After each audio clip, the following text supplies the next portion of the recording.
Bienvenue dans l'émission Saveurs divines. Cette bonne nouvelle du royaume sera prêchée dans le monde entier pour servir de témoignage à toutes les nations. Alors viendra la fin. Ce pain céleste vous est présenté par Immaculée Niraneza.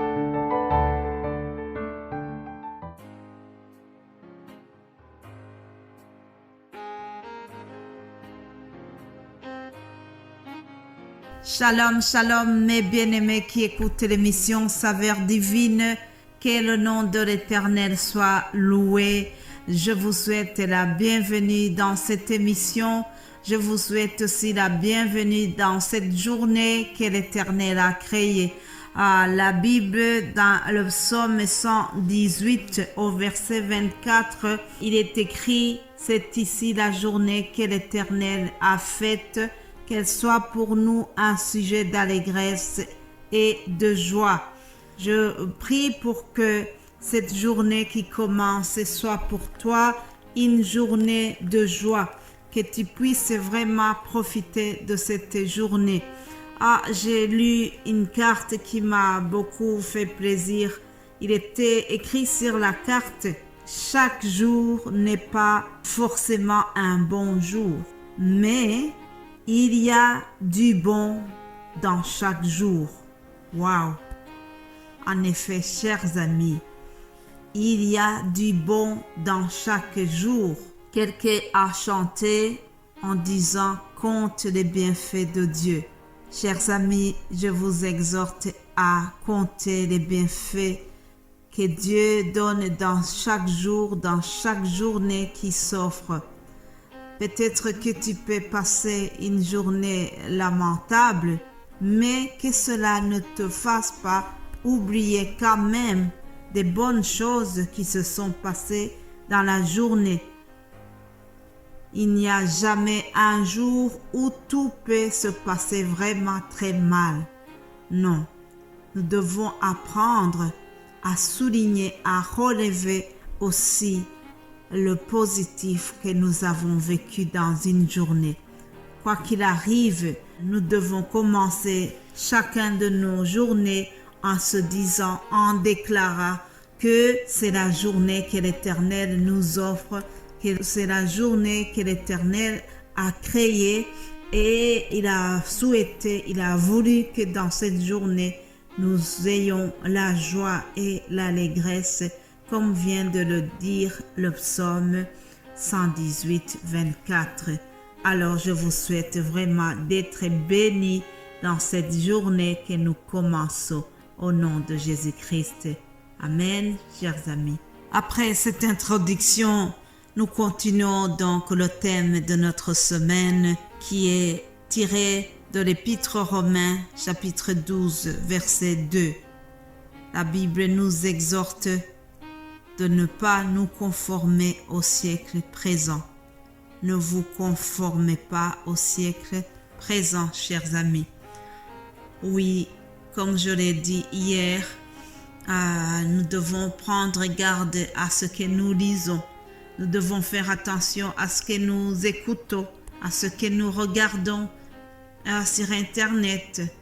Vous savez, il existe des moyens utilisés par la société et ces moyens sont inspirés parfois par le diable pour amener l'homme vers le bas. Ce sont des moyens déguisés. Ils paraissent bons, ça peut nous paraître inoffensif, alors qu'ils sont pleins de venin mortel, chers amis. Oui, faisons attention à ce que nous regardons, à ce que nous écoutons. Lisons 2 Corinthiens chapitre 11, verset 13. Ces hommes-là sont des faux apôtres, des ouvriers trompeurs, déguisés en apôtres de Christ. Et cela n'est pas étonnant puisque Satan lui-même se déguise en ange de lumière. Il n'est pas donc étrange que ces ministres aussi se déguisent en ministres de justice. Leur fin sera selon leurs œuvres. Dans ce passage, l'apôtre Paul met en garde les chrétiens de Corinthe qui acceptaient toutes sortes d'enseignements. Dans certains enseignements étaient donnés par des hommes qui avaient l'apparence pieuse, mais qui en réalité n'annonçaient pas l'évangile de Christ. Les reproches d'accepter n'importe quoi sans faire le triage, sans avoir vraiment le discernement. Mon frère, ma sœur, que ce soit dans la première église au siècle de Paul ou que ce soit aujourd'hui, il y a encore dans ce siècle, il y a encore des ministres envoyés par Satan. Faisons attention à ce que nous écoutons et à ce que nous suivons dans les réseaux sociaux. Tout n'est pas nécessairement inoffensif. Nous devons vraiment demander au Saint-Esprit de nous donner le discernement, de nous donner la sagesse pour avoir plus d'intelligence et de discernement à ce que nous voyons et écoutons. Alors, quelle est la stratégie que nous devons adopter pour ne pas tomber dans les mensonges de certains faux prophètes? Il y a une chose à faire, c'est que nous devons, chers amis, étudier à fond la parole de Dieu. Nous devons étudier profondément la parole de Dieu.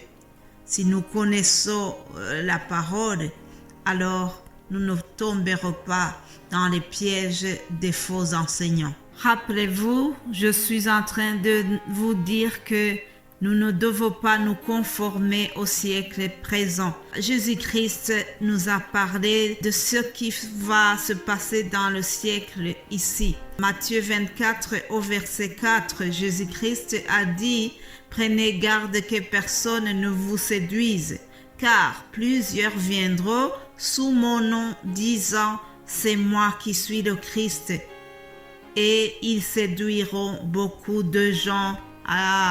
Faisons attention, chers amis. Même le Seigneur avait déjà donné cette prophétie qu'il y a beaucoup qui viendront en se déguisant en anges de lumière, en se disant qu'ils sont Christ alors que ce n'est pas vrai. Et ces gens-là séduiront beaucoup de gens. Je connais mes compatriotes qui sont tombés dans ce piège-là. En Afrique, surtout, ce phénomène existe.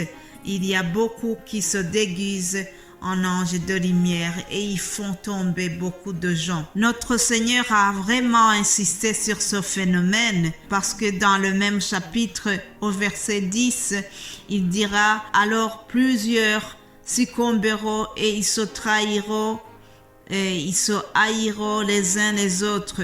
Plusieurs faux prophètes s'élèveront et ils séduiront beaucoup de gens.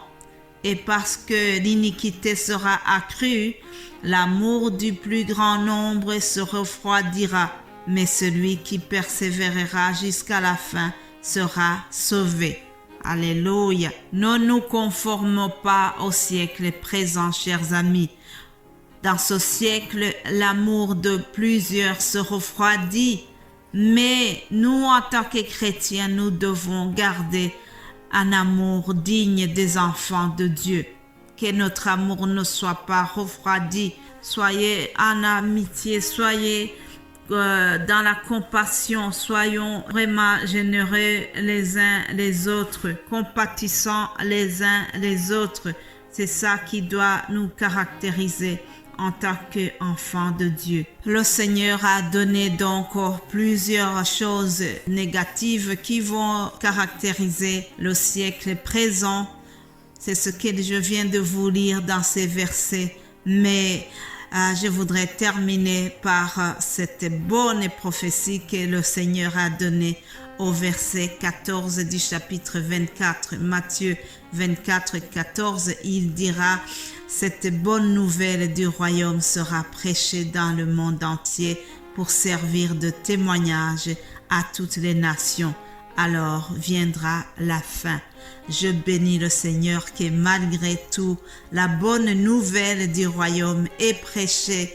Et vraiment, je remercie le Seigneur parce qu'il a jugé bon que je sois aussi au service du royaume de Dieu en vous apportant la bonne nouvelle. chaque jour. Soyez bénis, chers amis, et nous allons continuer demain, Dieu voula. Amen.